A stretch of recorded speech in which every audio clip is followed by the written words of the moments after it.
नमस्कार, मैं हूं संतोष कुमार। आप देख रहे हैं एवरी न्यूज़ डिजिटल।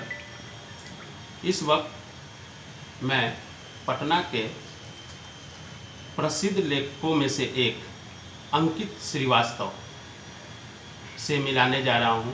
उनकी हाल ही में एक किताब आई है, fake ID accidental love story. यह किताब भारत के जाने माने प्रकाशन नोशन प्रेस से प्रकाशित हुई है। इस किताब की कीमत 125 रुपये रखा गया है और यह अमेजन और कई अग्रणी कॉमर्स प्लेटफॉर्म पर यह किताब अवेलेबल है। इस वक्त पटना के राजा बाजार के रहने वाले अंकित श्रीवास्तव हमारे साथ मौजूद हैं। मैं उनसे बात करता हूं कि आखिर इस किताब में क्या क्या है। हाँ अंकित जी, इस किताब में आखिर ये जो किताब आपने लॉन्च की जी, इसकी सबसे पहले आपने क्या सोचकर मतलब आपने प्यार को लोगों के सामने रखने के बारे में प्रयास किया? सबसे पहले तो संतोष जी, मैं आपको बहुत बहुत धन्यवाद देना चाहता हूं जो आपने मुझे ये मौका दिया है कि मैं आपके सामने बैठ सकूं। और दूसरी बात है, सबसे पहले उसके बाद मैं अपने पाठकों को देना चाहता हूं धन्यवाद, जिन्होंने मुझे ये मौका दिया। मैं करीब करीब 1 दशक से लिखता आ रहा हूँ, ठीक है। कई बार हमने न्यूज़पेपर में अपनी बात लिखी, समाज के दौर पर पहुँचाई, ठीक है। This is not the solution suicide tax के बारे में लिखा। पिछले 10 साल से मैं कंटिन्यू पाठक के बीच में आता रहा हूँ। लेकिन पिछले साल लॉकडाउन में मैं एक बुक लिखना चाहा था, fake ID accidental love story. और मैं चाहा था कि मेरे पास काफ़ी समय था उस समय, ठीक है। मैं बाहर नहीं जा सकता था, तो मैं सोचा था कि अपना समय मैं इस चीज़ पे दूँ तो ज़्यादा अच्छा रहेगा। इसलिए मैंने वहाँ से लिखना शुरू कर दिया, क्योंकि मेरे पास वैसे भी लिखने की एक कला थी। वैसे तो मैं जॉब करता हूँ, वैसे मैं सॉफ्टवेयर डेवलपर हूँ। नागपुर से मैंने इलेक्ट्रॉनिक्स इंजीनियर किया है, सॉफ्टवेयर डेवलपर हूँ। मैंने काफ़ी वक्त तक काम किया है इस फील्ड में, सॉफ्टवेयर के फील्ड में। तो मैं सोचा मुझे लिखनी चाहिए जो कि मैं एक समाज को दे सकूँ, अपने पाठक के साथ जुड़ सकूँ। तो वहाँ से मैंने लिखना शुरू कर दिया था। कुल बुक मैंने 3 महीने में पूरी लिख दी थी। और उसके बाद दिन मुझे प्रूफ रीडिंग और अप्रोच करने में पब्लिशर के पास बार बार त्रुटि सुधार वगैरह या फॉर्मेटिंग करने में मुझे सारा वक्त लग गया। बीच में लॉकडाउन भी हो गया था, इस कारण मैं उतनी रफ्तार से अपने वर्क को नहीं बढ़ा पाया, ठीक है। और देन लास्टली मैंने इस 9 फरवरी को मैंने लॉन्च किया है अमेज़ॉन पे लॉन्च हो गई है। ऑल ओवर इंडिया में 3600 स्टोर्स पे अवेलेबल हो जाएगी, मलेशिया सिंगापुर के साथ, ठीक है। मैं और अन्य देशों में भी, क्योंकि हमारी जो पब्लिशर्स हैं नोशन प्रेस, वो 3600 स्टोर्स हैं उनके ऑल ओवर वर्ल्ड में, और काफ़ी अच्छा नाम है उसका। इस कहानी में मैंने फेक आईडी में ये लिखा है कि किस तरीके से, आखिर देखिए, प्यार के बारे में तो कई लोग बहुत कुछ लिखते आ रहे हैं, ठीक है, कई समय से लिखते आ रहे हैं। लेकिन मैंने फेक आईडी में ये लिखा है कि किस तरह आज के डेट में जो सोशल मीडिया में फेक आईडी बनते हैं, ठीक है। कई लोग सिर्फ फेक आईडी, एक अलग ग्रुप होता है आज के डेट में। ओरिजिनल आईडी से ज़्यादा फेक आईडी है।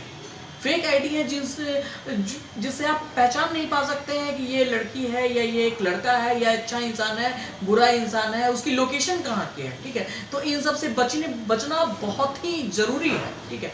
लेकिन मैंने उसमें ये दर्शाया है कि किस तरीके से एक इंसान की भी अपनी ओरिजिनलिटी होती है, ठीक है। फेक आईडी भी जो होते हैं वो भी एक इंसान होते हैं, ठीक है। उनको भी समझने का एक मौका देना चाहिए, उनको सुधरने का एक मौका देना चाहिए, ठीक है। आखिर फेक आईडी है तो आखिर क्यों है, इसका रीजन तो होना चाहिए कुछ ना कुछ। अगर मेरे शरीर में कोई अंग अगर खराब हो जाए या कहीं कट जाए तो उसको निकाल कर फेंक नहीं देते हैं। एक लेखक का ये भी काम है, या बुद्धिजीवी का ये भी काम है, या कोई समाज सुधारक का ये भी काम है, या समाज के लिए सोचते हैं तो उनका फर्ज बनता है कि उनको भी सजेशन दें, उनका भी मार्गदर्शन करें। तो इस कहानी में मैंने ये लिखा है, इस कहानी में मैंने यही दर्शाया है किस तरीके से एक लड़का अपनी मजबूरी बस एक फेक आईडी बनाता है। मजबूरी बस फेक आईडी बनाता है और उसे एक लड़की से प्रेम होती है, प्यार होती है, ठीक है। और वहां से ये दिखाया गया है कि प्यार किस तरीके से एक विश्वास, 4 स्तंभों पे टिकी होती है विश्वास, ठीक है। कोई भी रिश्ता, मैं सिर्फ प्यार की बात नहीं कर रहा हूँ, कोई भी रिश्ता 4 स्तंभों पे टिकी होती है, विश्वास पे टिकी होती है, संवेग पे टिकी होती है, भावना पे टिकी होती है, ठीक है। तो उन चीजों को मुझे देखना पड़ता है, हम लोग को दर्शाना पड़ता है। तो मैंने ये लिखा है इसमें किस तरीके से एक लड़का जो एक सॉफ्टवेयर इंजीनियर था, आईटी इंजीनियर था, क्योंकि मैं खुद भी एक आईटी इंजीनियर हूँ, इसलिए कभी भी मैं एग्जांपल लेकर चलता हूँ तो एक लड़के का ही एग्जांपल लेकर चलता हूँ, ठीक है, जो इंजीनियरिंग किया, ठीक। इसके बाद मैंने माय स्टूपिड लव लिखा है, ठीक है, वो भी जल्द से जल्द मार्केट में आएगी। उसमें भी मैंने कॉलेज का ही डिस्कशन किया है, ठीक है, क्योंकि मैं उस दौर से गुजर चुका हूँ, एक एजुकेशन लाइफ देखा हूँ, एक कॉलेज लाइफ देखा हूँ, इसलिए मुझे लगता है कि मैं अच्छी तरीके से डिराइव कर सकूंगा इस चीज़ों को, ठीक है। तो मैंने ये लिखा है, मैं ये दिखाने का कोशिश किया हूँ कि किस तरीके से एक लड़का एक लड़की से फेक आईडी के थ्रू जुड़ता है और किस तरीके से दोनों में प्रेम होती है, इंट्रैक्शन होती है, ठीक है। पहले तो लड़के में उतनी सीरियसनेस नहीं थी प्यार को लेकर, ठीक है, लेकिन देन जब वो वहाँ जाता है, सारी चीज़ें बिल्कुल चैट पे ही हो रही थी, फेसबुक के थ्रू हो रही थी, लेकिन जब वो लड़का वहाँ जाता है एक विश्वास के साथ मिलकर, ठीक है, अगर आप किसी का विश्वास जीतना चाहते हो तो आपको भी उस लायक बनना पड़ेगा। सबसे बड़ी बात ये है, अगर आप सही होते हो या आप जेन्युइन पर्सन होते हो तो आपको फेक आईडी क्या, दुनिया में कोई भी इंसान कोई कुछ नहीं कर पाएगा आपका, बस अपने में ओरिजिनलिटी होनी चाहिए, ठीक है। देन लड़की ने मिला, लड़की ने, मेरे इसमें 2 कैरेक्टर हैं, एक नहीं, इसमें टोटल 3 कैरेक्टर हैं, एक है कबीर, दूसरा है अभिनव और तीसरा है लड़की मोहंती, ठीक है।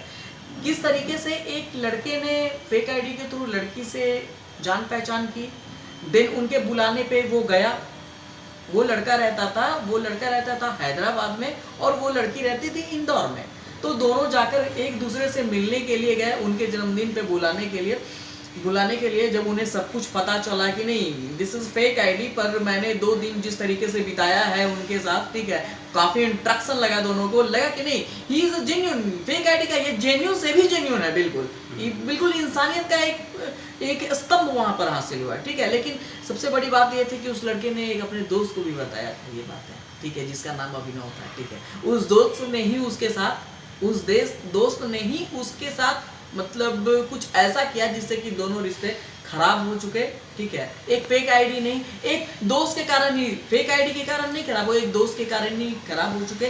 देन एंड देयर जब 3 महीने बाद मैंने उसमें डिस्कशन किया है, 3 महीने बाद जब लड़की एक्सीडेंट हो जाती है, उसके लैडर से गिर जाती है वो सीढ़ियों से, ठीक है, तब वो लड़का जाकर वहाँ मिलता है, तो लड़की बोलती है कि हाँ मैंने कभी नहीं सोचा था तुम ऐसे समय पे मेरा आकर मदद करोगे, ठीक है।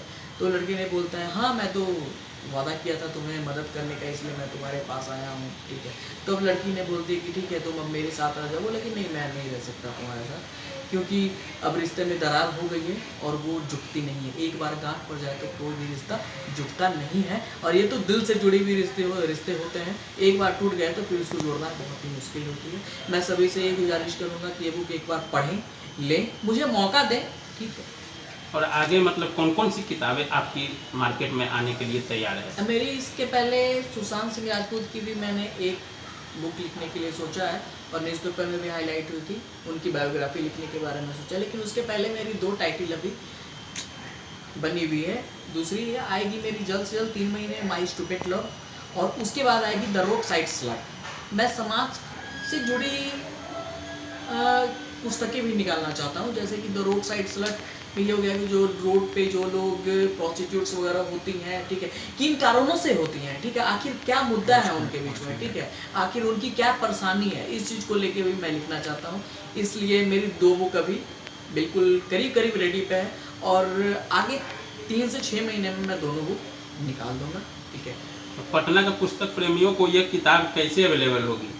मैं सारे पटना के पुस्तक प्रेमियों के लिए मैं कुछ स्टोर्स हैं पटना में, ठीक है, हमारी जो नोशन प्रेस है उनकी तो 3600 स्टोर्स हैं ही, उसके अलावा जिन स्टोर्स पे अवेलेबल नहीं होगी उन स्टोर्स पे भी मैं अवेलेबल करवा दूंगा, ठीक है। जैसे साइंस कॉलेज के सामने कई स्टोर्स हैं, वहाँ पर मैं रखवा दूंगा, और अमेज़ॉन पे अवेलेबल हो जाएगी, नोशन प्रेस के खुद वेबसाइट्स पे भी अवेलेबल हो जाएगी, और ज़्यादा अपडेट्स मैं खुद देता रहूँगा अपने पाठकों को, जिनसे कि जैसे मैं फेसबुक कैंपेन भी चला रहा हूँ, इंस्टा, ट्विटर और कोरा भी चला रहा हूँ, लिंक्डइन के थ्रू मैं लोगों को अपडेट देता रहूँगा। और मैं ऐसे भी प्रतिदिन कुछ ना कुछ लोगों को डालता रहता हूँ, कुछ ना कुछ एक कोटेशंस डालता रहता हूँ, जिससे कि उन्हें कुछ ना कुछ वो एक्स्ट्रा लगे कि नहीं, उन्हें सीखने के लिए कुछ मिला मुझसे। हम अपने बुक को लेकर या अपने सोच को लेकर पाठक तक पहुंच गए, वही मेरी सबसे बड़ी उपलब्धि है। और दूसरी बात ये मैं कहने जा रहा हूँ साफ साफ, इस बुक की जितनी भी रॉयल्टी होगी सारी रॉयल्टी मैं एनजीओ को डोनेट कर रहा हूँ। आने वाले समय में जितनी भी रॉयल्टी होगी सारी, क्योंकि मैं एक वैसे भी इंजीनियर हूँ, इसलिए मैं सॉफ्टवेयर डेवलपर हूँ। मेरा प्रोफेशन मैंने पहले ये मान कर चला था कि ये मेरा शौक है, इसलिए मैं इस शौक को कभी अभी अपना प्रोफेशन नहीं बनाया। बिल्कुल, इसके लिए मेरे इंजीनियरिंग के लाइफ ही काफ़ी है। कम पैसा मिले, ज़्यादा पैसा मिले, कम सैलरी मिले, मुझे उससे कोई मतलब नहीं है। लेकिन मैं इस चीज़ को अपने शौक को लेकर बिल्कुल उसको प्रोफेशनल नहीं जाऊंगा, अपने पाठकों से जुड़ा रहूँगा। और बिल्कुल जिस तरीके से मैं आपको ये बात खुलकर कही कि मैंने एनजीओ को डोनेट करूँगा, बिल्कुल सामने बैठकर यही मीडिया के सामने मैं आपको चेक दूंगा। बिल्कुल आपने सुन लिया, ये पटना के राजा बाजार के रहने वाले हैं अंकित श्रीवास्तव, जिन्होंने कह दिया है कि जो भी किताब से जो भी मुनाफा होगा वो एनजीओ को सुपुर्द करेंगे। तो अब पटना वासियों से मैं भी अपील करता हूँ कि इनकी किताबों को खरीदें और पढ़ें। धन्यवाद।